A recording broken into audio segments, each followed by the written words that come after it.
Dr. Enrique Morales desapareció el 23 de agosto de 1998 mientras realizaba una expedición de investigación de fauna en la selva amazónica brasileña, específicamente en una región remota del estado de Amazonas, cerca de la frontera con Perú. Tenía 48 años y se había adentrado solo en uno de los ecosistemas más complejos y peligrosos del planeta, con el objetivo de documentar especies de mamíferos pequeños que podrían ser completamente nuevas para la ciencia. Esa mañana había enviado su último mensaje por radio satelital a su equipo de apoyo en Manaos, informando que había localizado rastros prometedores de una especie de roedor que no coincidía con ninguna clasificación conocida en la literatura científica. Para comprender la magnitud de esta desaparición, es fundamental conocer quién era Enrique Morales, más allá de los titulares que dominarían los periódicos mexicanos durante los meses siguientes.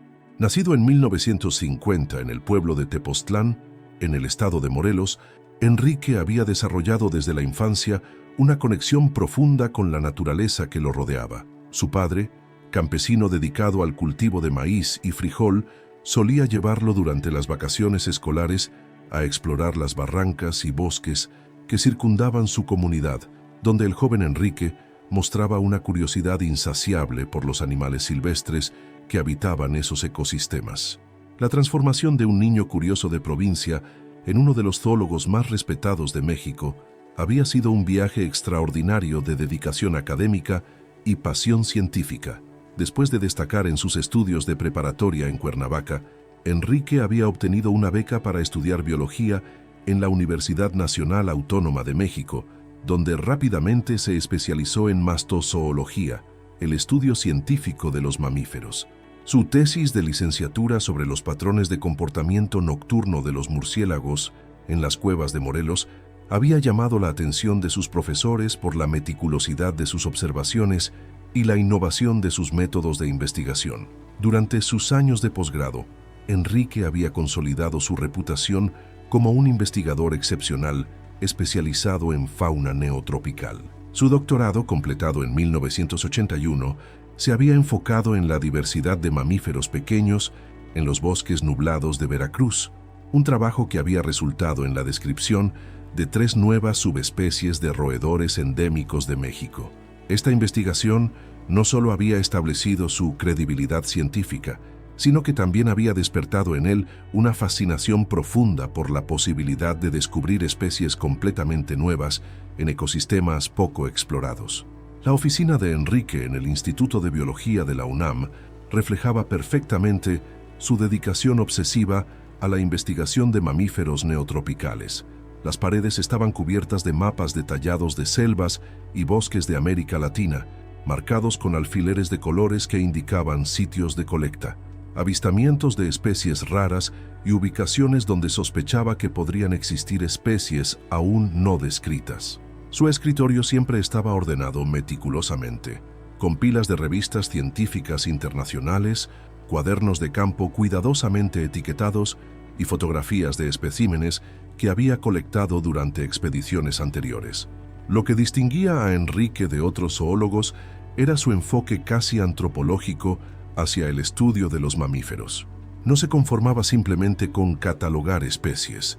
Quería entender sus comportamientos, sus patrones de comunicación, sus estructuras sociales y su papel específico dentro de los ecosistemas complejos que habitaban. Sus colegas solían bromear diciendo que Enrique hablaba con los animales, pero esta caracterización no estaba muy lejos de la realidad. Tenía una habilidad extraordinaria para interpretar sonidos, movimientos y patrones de comportamiento que otros investigadores pasaban por alto. Su reputación profesional se había fortalecido considerablemente durante los años 80 y 90, gracias a una serie de expediciones exitosas a las selvas del sureste mexicano. Enrique había pasado semanas completas en la selva lacandona de Chiapas, documentando la diversidad de mamíferos en uno de los últimos bosques tropicales vírgenes de México. Sus investigaciones en esta región habían resultado en la descripción de 2 nuevas especies de murciélagos y una nueva subespecie de tlacuache que había sido clasificada como endémica de la región fronteriza entre México y Guatemala. La vida familiar de Enrique proporcionaba un contraste interesante con su carrera dedicada a explorar lugares remotos y peligrosos. Estaba casado con Mariana Sandoval, una profesora de literatura en una preparatoria privada de Ciudad de México, quien había aprendido a aceptar las ausencias prolongadas de su esposo como parte inevitable de su vocación científica. Su matrimonio, que había comenzado en 1975, se había fortalecido a través de los años gracias a la comprensión mutua y el respeto que Mariana mostraba hacia el trabajo de Enrique, aunque no siempre podía ocultar su preocupación cuando él partía hacia expediciones particularmente arriesgadas. Sus dos hijos, Eduardo y Patricia, tenían 19 y 17 años respectivamente en 1998 y habían crecido escuchando las historias fascinantes que su padre traía de sus expediciones. Eduardo había heredado el interés científico de su padre y estudiaba ingeniería ambiental en la UNAM, mientras que Patricia había desarrollado una pasión por las artes visuales y planeaba estudiar fotografía después de terminar la preparatoria.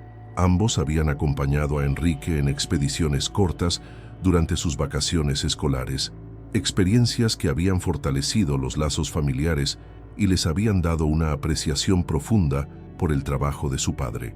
El apartamento familiar en la Colonia del Valle reflejaba la personalidad científica de Enrique en cada rincón. La sala estaba decorada con fotografías de sus expediciones, vitrinas que contenían especímenes preservados y artefactos que había colectado durante sus viajes. Los fines de semana, cuando no estaba en expediciones, Enrique solía trabajar en su estudio casero, un cuarto que había convertido en un laboratorio miniatura donde procesaba muestras, organizaba datos y escribía artículos para revistas científicas. El sonido de música clásica, particularmente las sinfonías de Beethoven, siempre acompañaba estas sesiones de trabajo doméstico. La fascinación específica de Enrique por el Amazonas había comenzado a desarrollarse durante la segunda mitad de los años 90, cuando había establecido contactos con colegas brasileños y peruanos a través de conferencias internacionales de mastozoología. Los reportes científicos que llegaban de la cuenca amazónica describían niveles de biodiversidad que desafiaban la comprensión, con nuevas especies de mamíferos siendo descubiertas regularmente en regiones que nunca habían sido estudiadas sistemáticamente. Para un científico como Enrique, que había dedicado su carrera a la búsqueda de especies nuevas, el Amazonas representaba la frontera final de la exploración zoológica. Durante 1997, Enrique había comenzado a planificar meticulosamente una expedición al Amazonas brasileño que sería la más ambiciosa de su carrera. A diferencia de sus investigaciones anteriores en México, que se realizaban en terrenos relativamente accesibles y con infraestructura de apoyo cercana, una expedición amazónica requeriría meses de preparación logística, coordinación con autoridades brasileñas y un nivel de autosuficiencia que pondría a prueba todas sus habilidades como investigador de campo. Los preparativos para la expedición amazónica habían consumido prácticamente todo el tiempo libre de Enrique durante los meses previos a su partida. Había estudiado exhaustivamente la literatura científica sobre la fauna amazónica, establecido contactos con investigadores brasileños que conocían la región y diseñado protocolos específicos para la colecta y preservación de especímenes en condiciones de humedad extrema y temperaturas elevadas. Su oficina se había transformado en un centro de planificación donde mapas topográficos detallados cubrían todas las superficies disponibles, marcados con rutas potenciales y sitios de interés científico.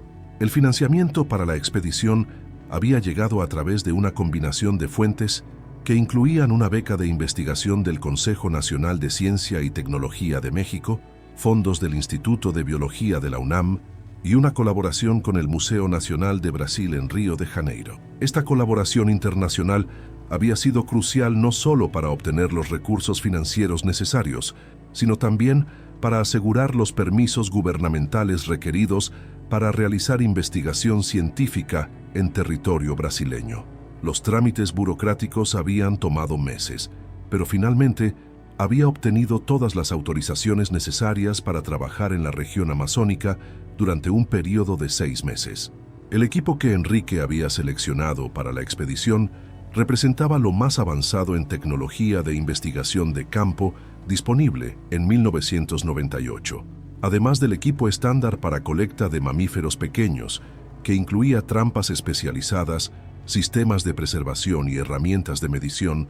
Había invertido en tecnología de comunicación satelital que le permitiría mantener contacto regular con su equipo de apoyo en Brasil y su familia en México. También llevaba cámaras fotográficas profesionales, diseñadas para funcionar en condiciones de humedad extrema, equipos de grabación para documentar vocalizaciones de mamíferos y un laboratorio portátil para análisis preliminares de muestras biológicas.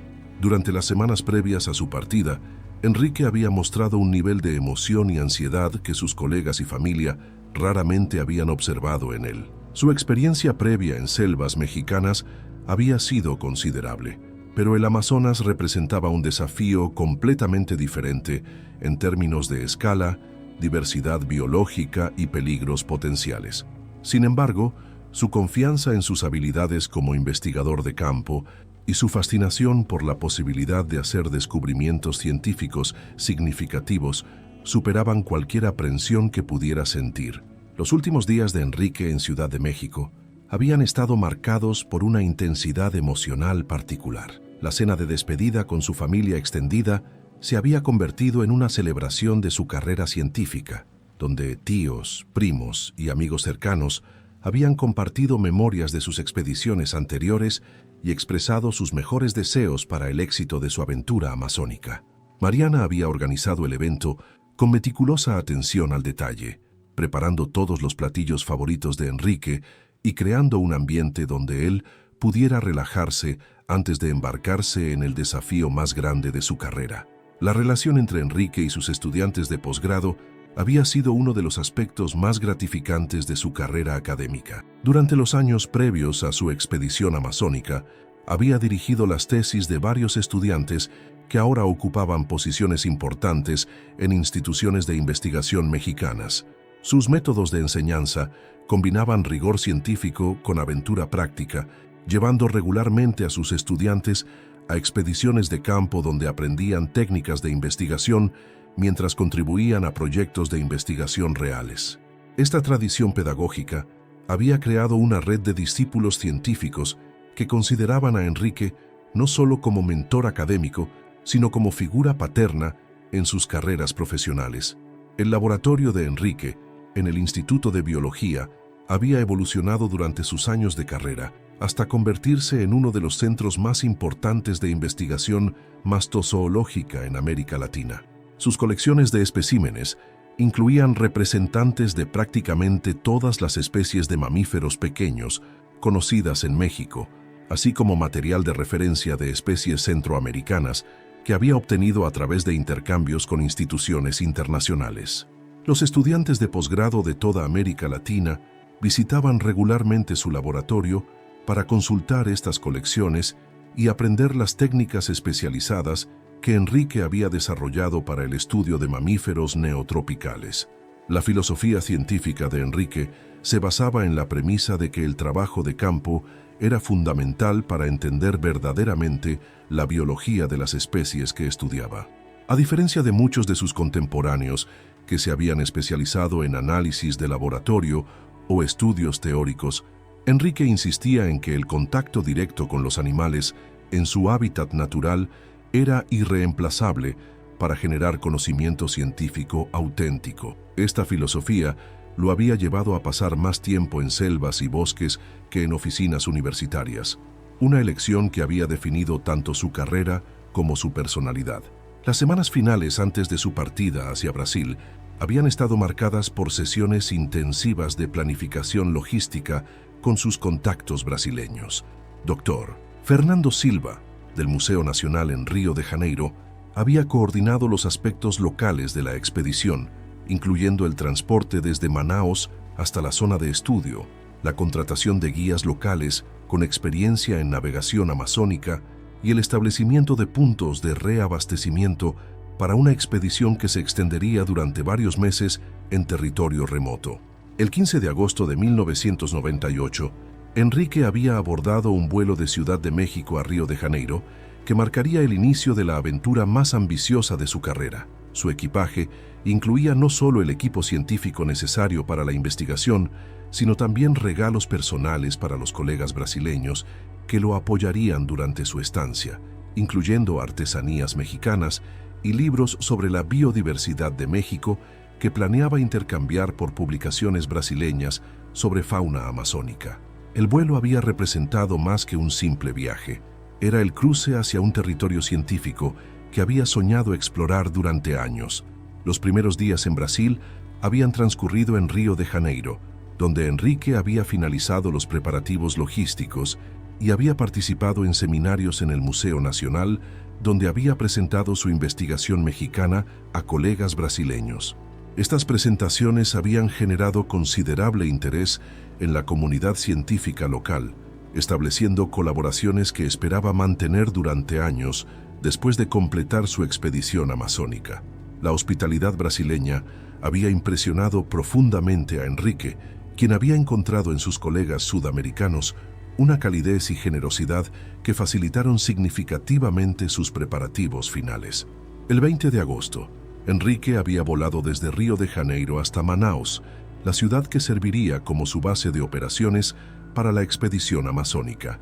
Manaus, ubicada en el corazón del Amazonas brasileño, había sido para Enrique como llegar a otro planeta.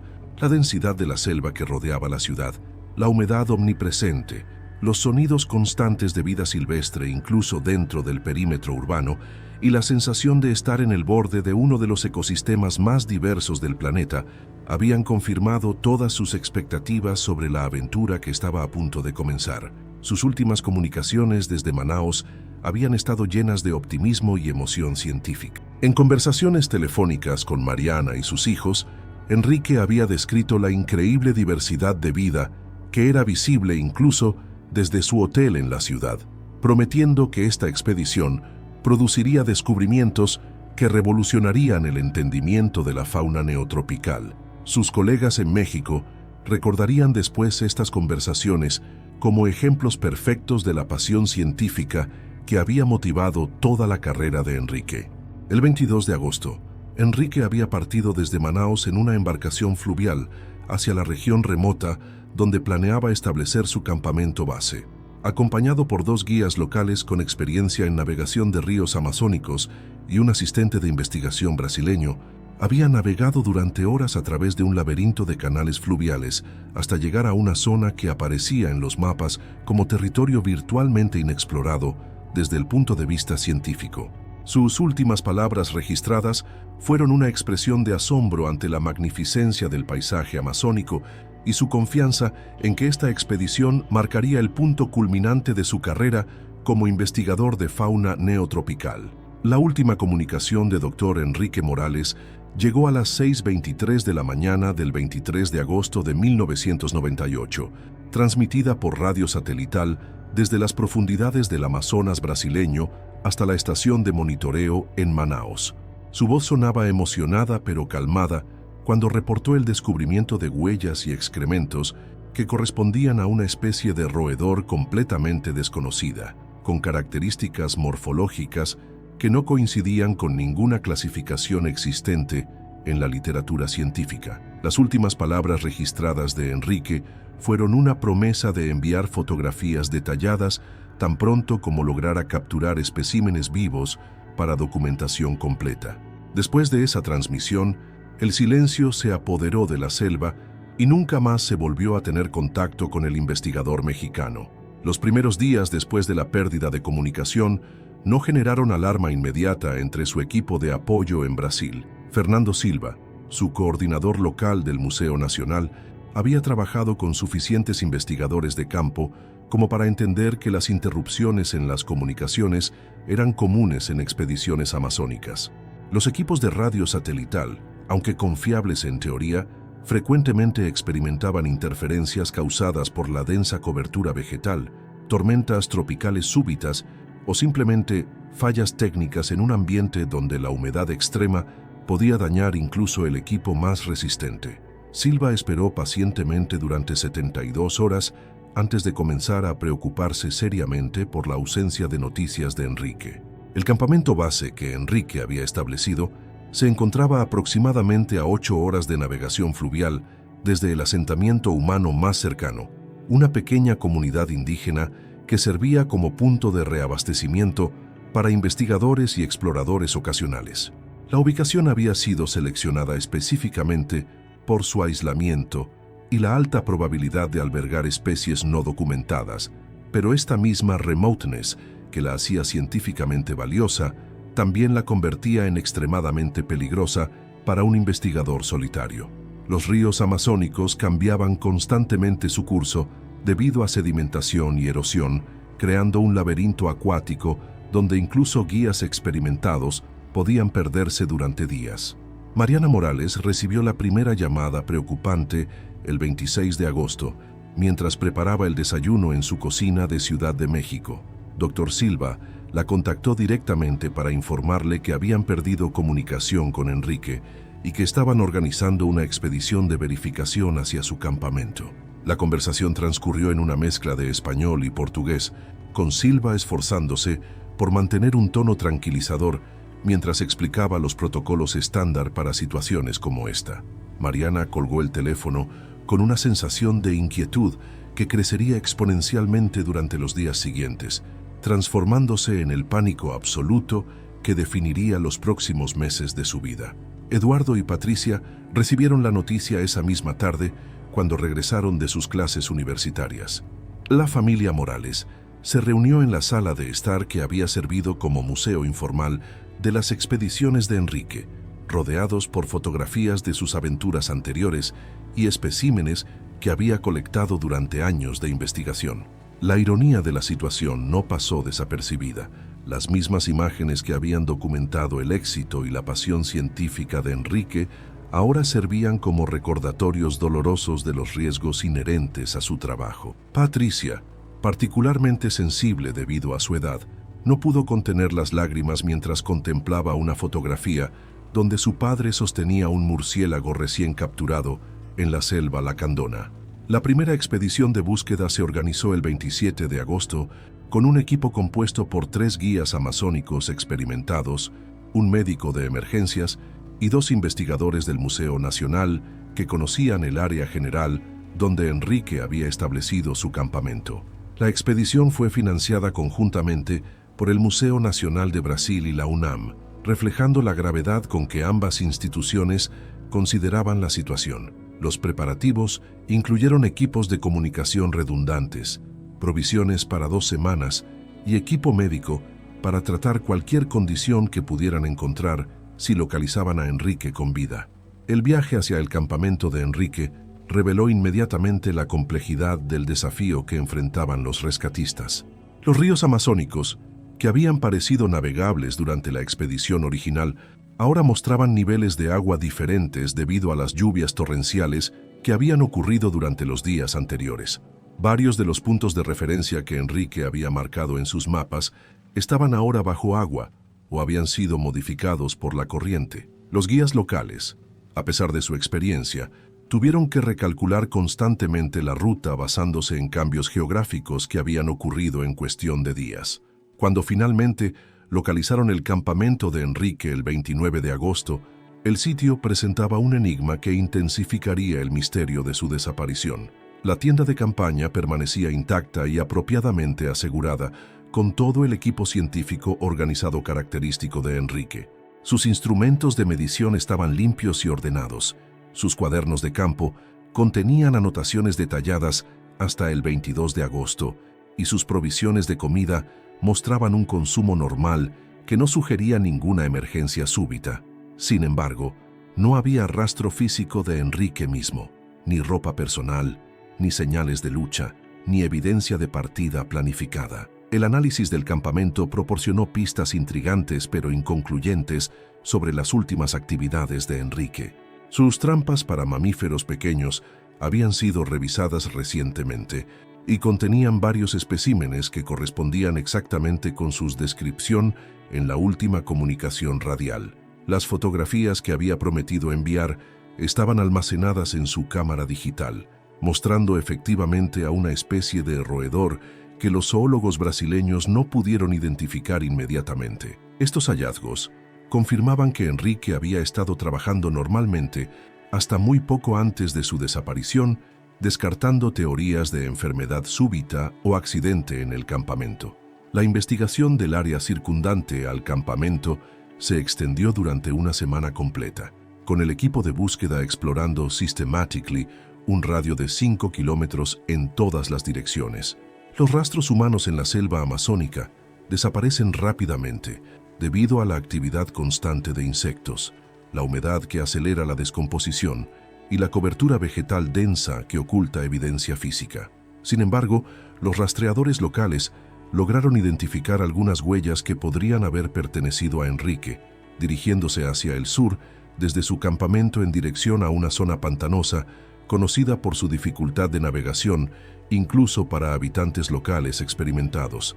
Las autoridades brasileñas expandieron oficialmente la búsqueda el 5 de septiembre, incorporando recursos gubernamentales que incluyeron sobrevuelos en helicóptero y la participación de unidades especializadas en rescate selvático. La operación se convirtió en una de las búsquedas más extensas jamás realizadas en esa región del Amazonas, cubriendo un área de más de 200 kilómetros cuadrados de selva virgen. Los helicópteros utilizaron tecnología de detección térmica para buscar evidencia de presencia humana, pero la densa cobertura arbórea limitaba severamente la efectividad de estos equipos, y la abundante fauna silvestre generaba múltiples señales falsas que requerían verificación terrestre.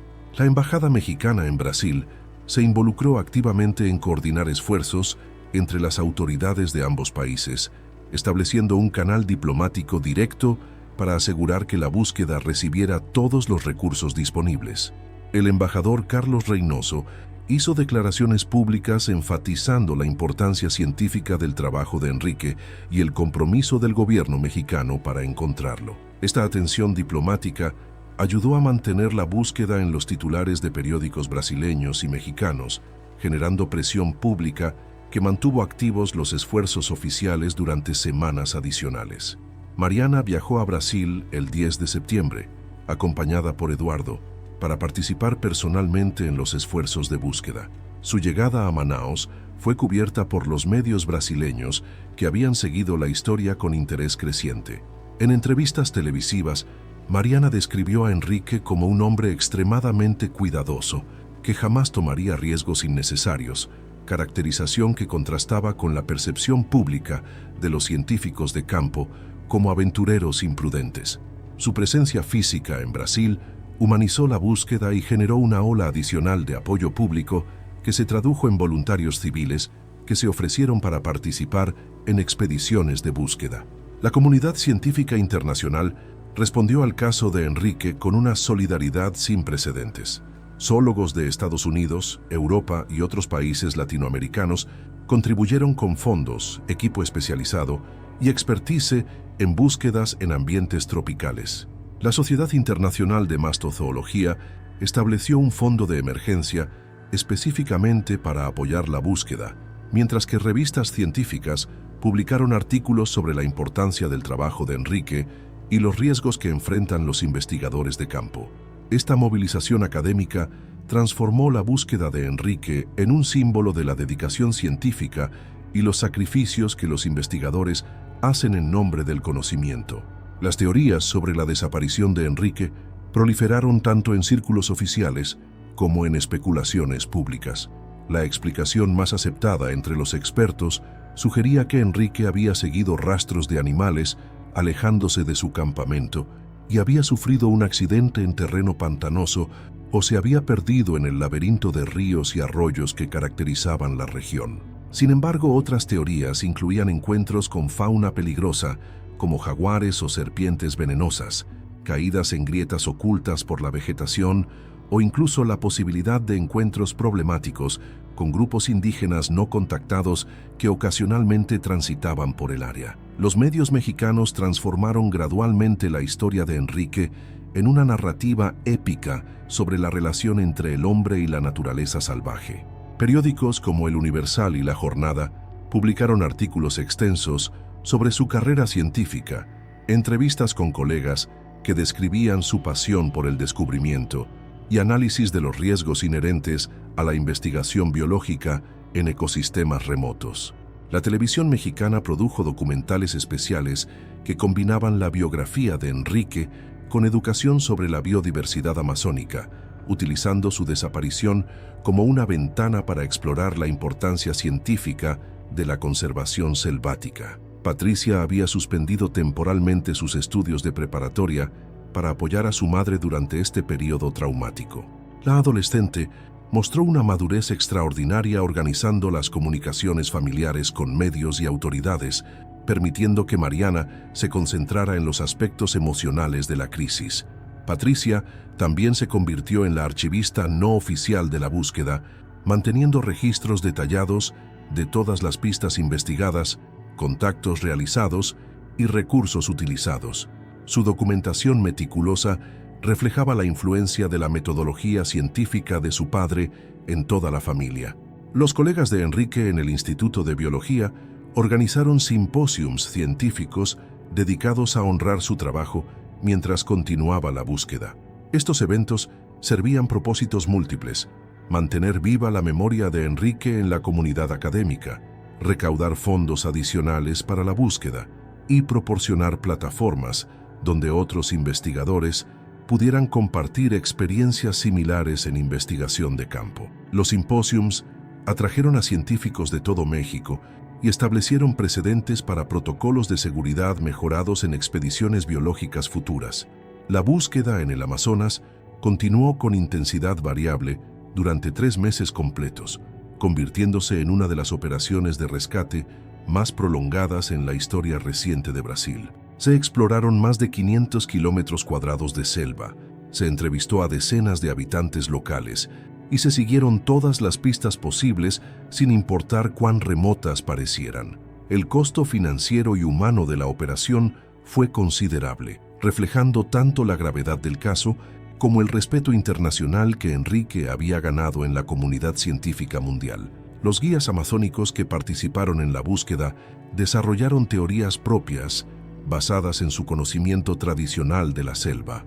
Muchos sugerían que Enrique podría haber sido llamado por la selva, una interpretación cultural que atribuía su desaparición a fuerzas espirituales relacionadas con el equilibrio natural del ecosistema. Aunque estas explicaciones no fueron tomadas seriamente por las autoridades oficiales, proporcionaban una perspectiva cultural única sobre la relación entre los humanos y el ambiente amazónico que resonaba con la filosofía científica de Enrique sobre la conexión profunda entre investigadores y sus sujetos de estudio.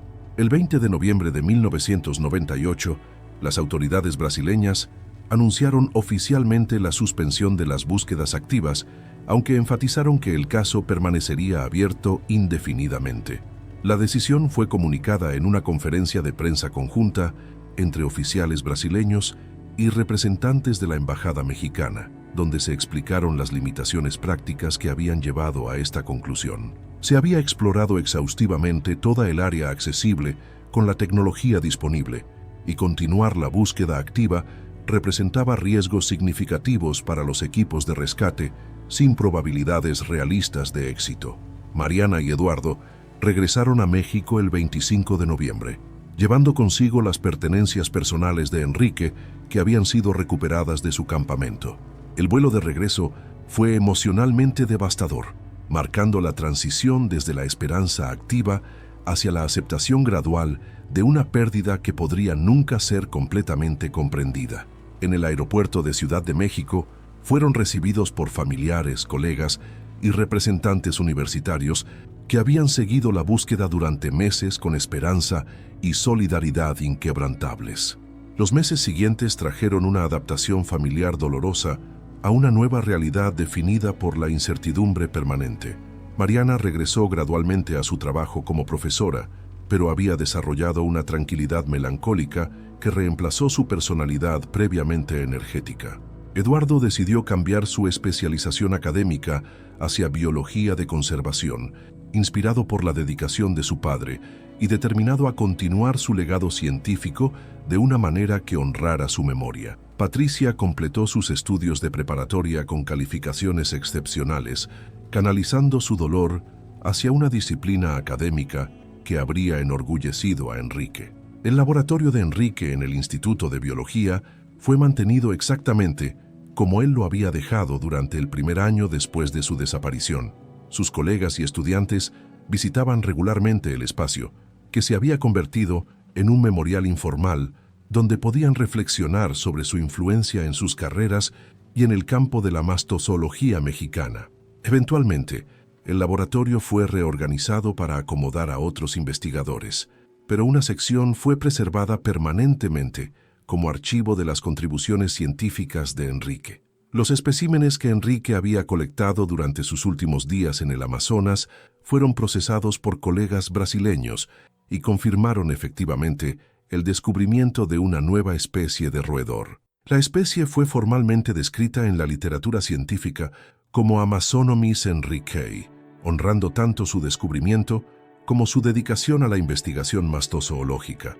Esta publicación póstuma proporcionó una validación científica del trabajo final de Enrique y aseguró que su última expedición había contribuido significativamente al conocimiento zoológico, incluso mientras permanecía el misterio de su desaparición. Durante los años siguientes, el caso de Enrique se convirtió en parte del folclore científico mexicano, generando especulaciones, teorías alternativas y ocasionales reportes no confirmados de avistamientos en diferentes partes del Amazonas. Algunos sugerían que Enrique había sobrevivido y estaba viviendo con comunidades indígenas aisladas. Otros proponían que había sufrido amnesia y estaba perdido en algún lugar de la inmensidad selvática.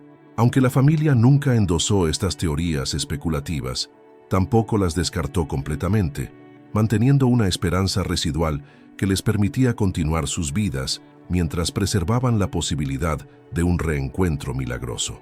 El legado científico de Enrique continuó expandiéndose durante estos años de ausencia a través de la publicación de sus investigaciones incompletas, la implementación de sus metodologías por otros investigadores y el establecimiento de protocolos de seguridad mejorados para trabajo de campo que fueron influenciados directamente por las circunstancias de su desaparición. Su influencia en la mastozoología mexicana se había solidificado, transformándolo de investigador respetado en figura legendaria cuya dedicación científica había alcanzado proporciones míticas en la comunidad académica nacional e internacional.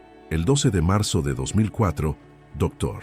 Isabel Ferreira del Instituto de Pesquisas da Amazônia revisaba rutinariamente las grabaciones de una cámara trampa que había sido instalada 6 meses atrás en una región remota del Amazonas para documentar jaguares y otros felinos grandes.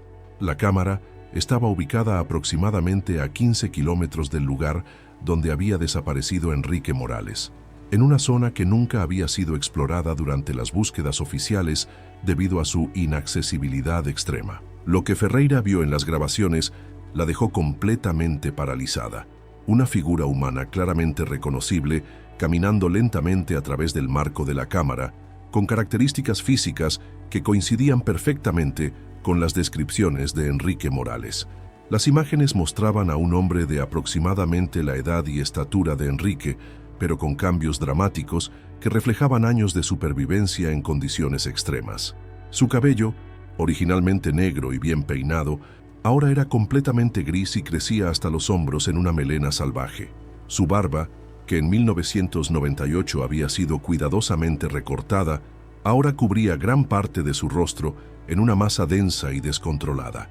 Su ropa había sido reemplazada por construcciones improvisadas que parecían combinar materiales naturales con fragmentos de tela que podrían haber pertenecido a su equipo original de expedición. Ferreira contactó inmediatamente a las autoridades brasileñas, quienes a su vez notificaron a la embajada mexicana y a la familia Morales.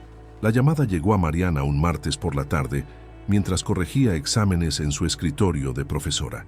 Después de 6 años de silencio absoluto, la noticia de que Enrique podría estar vivo la impactó con una fuerza emocional que no había experimentado desde los primeros días de su desaparición. Eduardo, ahora biólogo de conservación de 25 años trabajando en la Comisión Nacional de Áreas Naturales Protegidas, tomó inmediatamente una licencia de emergencia para acompañar a su madre a Brasil. La autenticación de las imágenes se convirtió en un proceso forense complejo que involucró especialistas en análisis de video, antropólogos físicos y colegas que habían conocido íntimamente a Enrique antes de su desaparición. Dr.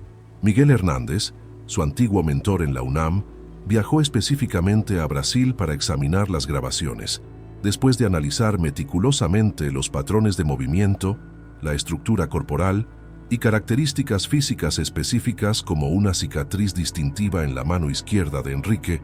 Los expertos confirmaron con 95% de certeza que las imágenes mostraban efectivamente al investigador mexicano desaparecido. Una nueva expedición fue organizada inmediatamente para localizar a Enrique en la zona donde había sido filmado.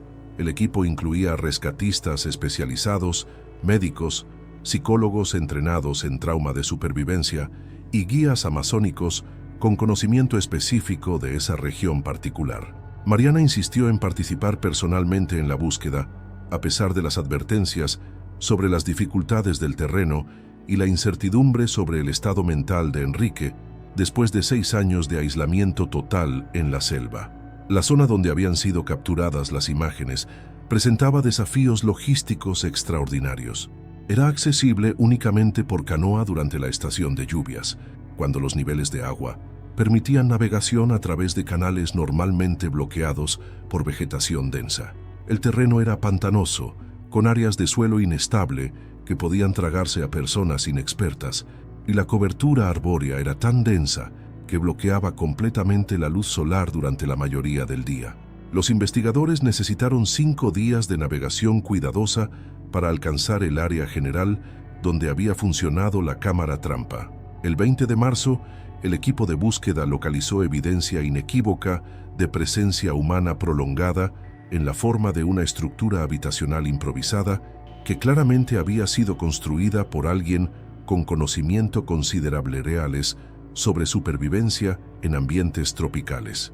La construcción utilizaba técnicas de ingeniería primitiva que combinaban conocimiento científico occidental con adaptaciones indígenas, creando un refugio que había resistido años de tormentas tropicales y podía proteger a un habitante de los elementos más extremos del clima amazónico. Dentro y alrededor de la estructura, los investigadores encontraron evidencia extensiva de actividades científicas que habían continuado ininterrumpidamente durante los 6 años de ausencia de Enrique. Cuadernos improvisados hechos de corteza de árbol contenían observaciones detalladas sobre comportamiento animal, ciclos estacionales y patrones climáticos escritos en la caligrafía característica de Enrique. Había construido trampas sofisticadas para capturar especímenes pequeños, sistemas de preservación, utilizando sales naturales y resinas de plantas, y había mantenido registros sistemáticos que documentaban la biodiversidad de su área inmediata, con un detalle que rivalizaba con estudios oficiales. El reencuentro con Enrique ocurrió el 22 de marzo, cuando Mariana lo encontró recolectando plantas medicinales cerca de un arroyo a aproximadamente 1 kilómetro de su refugio. El impacto emocional del momento fue indescriptible. Enrique inicialmente no reconoció a su esposa, mostrando la cautela instintiva de alguien que había vivido en aislamiento total durante años. Sin embargo, cuando Mariana pronunció su nombre y comenzó a hablar sobre sus hijos, algo en su expresión cambió fundamentalmente, y lágrimas comenzaron a fluir por su rostro, mientras gradualmente aceptaba que su vida de supervivencia solitaria había terminado. Los médicos que examinaron a Enrique determinaron que había desarrollado adaptaciones físicas extraordinarias a la vida selvática. Su sistema inmunológico había desarrollado resistencias a enfermedades tropicales que normalmente afectan a visitantes no aclimatados. Su visión nocturna había mejorado significativamente y había perdido aproximadamente 20 kilogramos de peso, mientras ganaba una musculatura adaptada específicamente a la navegación en terreno irregular. Psicológicamente, mostraba síntomas de aislamiento social prolongado, pero había mantenido su capacidad intelectual y su pasión por la investigación científica. La explicación de Enrique sobre su supervivencia reveló una historia de adaptación humana que desafió todas las expectativas sobre los límites de la resistencia. Había sufrido una caída seria durante su expedición original, resultando en una lesión en la pierna que le había impedido regresar a su campamento. Perdido en territorio desconocido sin equipo de comunicación, había aplicado sus conocimientos biológicos para sobrevivir, aprendiendo gradualmente a identificar plantas comestibles, fuentes de agua segura y refugios naturales. Durante los primeros meses, había intentado construir señales para rescatistas, pero eventualmente había aceptado su situación y se había enfocado en supervivencia a largo plazo. Los cuadernos de corteza que Enrique había mantenido durante 6 años contenían descubrimientos científicos que revolucionarían el entendimiento de la ecología amazónica. Había documentado comportamientos animales que nunca habían sido observados por investigadores, identificado interacciones entre especies que desafiaban teorías ecológicas establecidas y registrado datos climáticos que proporcionaban información única sobre patrones ambientales a largo plazo. Su trabajo involuntario como observador solitario había generado una base de datos de biodiversidad que no podría haber sido replicada por expediciones científicas convencionales. El regreso de Enrique a la civilización fue un proceso gradual que requirió meses de readaptación médica y psicológica. Su familia había cambiado considerablemente durante su ausencia. Eduardo se había convertido en un profesional establecido, Patricia había completado estudios universitarios en comunicaciones y Mariana había desarrollado una independencia que reflectaba años de viudez efectiva. La dinámica familiar requirió reconstrucción cuidadosa, con terapia familiar que ayudó a todos los miembros a procesar tanto la alegría del reencuentro como las dificultades de integrar a alguien que había sido transformado profundamente por experiencias extremas. La comunidad científica internacional recibió el regreso de Enrique como un evento sin precedentes en la historia de la investigación biológica. Sus observaciones de 6 años fueron compiladas en una serie de publicaciones que establecieron nuevos estándares para estudios de biodiversidad a largo plazo. Universidades de todo el mundo invitaron a Enrique a dar conferencias sobre supervivencia en ambientes extremos y metodologías de investigación no convencionales. Su historia se convirtió en inspiración para una nueva generación de biólogos de campo que veían en su experiencia una demostración de la dedicación ultimate a la ciencia. El impacto del caso de Enrique trascendió la comunidad científica para convertirse en un símbolo cultural de resistencia humana y adaptación. Libros, documentales y artículos académicos exploraron tanto los aspectos científicos de su supervivencia como las implicaciones psicológicas y filosóficas de su experiencia. Su historia demostró que los límites humanos son más flexibles de lo que generalmente se acepta y que la aplicación inteligente de conocimiento científico puede permitir supervivencia en condiciones que parecían imposibles. Enrique finalmente regresó a su posición en el Instituto de Biología de la UNAM, pero su enfoque de investigación había sido transformado permanentemente por su experiencia amazónica. Estableció programas nuevos que combinaban investigación de campo intensiva con técnicas de supervivencia, entrenando a estudiantes en metodologías que podrían salvar vidas en situaciones de emergencia. Su laboratorio se convirtió en centro de excelencia para estudios de biodiversidad tropical, atrayendo estudiantes internacionales que querían aprender de alguien que había vivido la ciencia de manera más completa que cualquier investigador en la historia moderna. El legado de los 6 años perdidos de Enrique estableció nuevos protocolos para expediciones científicas en ambientes remotos, incluyendo entrenamiento obligatorio en supervivencia, sistemas de comunicación redundantes y planes de contingencia detallados. Su experiencia salvó vidas futuras al demostrar tanto los riesgos como las posibilidades de la investigación de campo extrema. Su historia continúa inspirando a científicos que ven en su sobrevivencia una validación de la conexión profunda entre investigadores dedicados y los ecosistemas que estudian con pasión inquebrantable.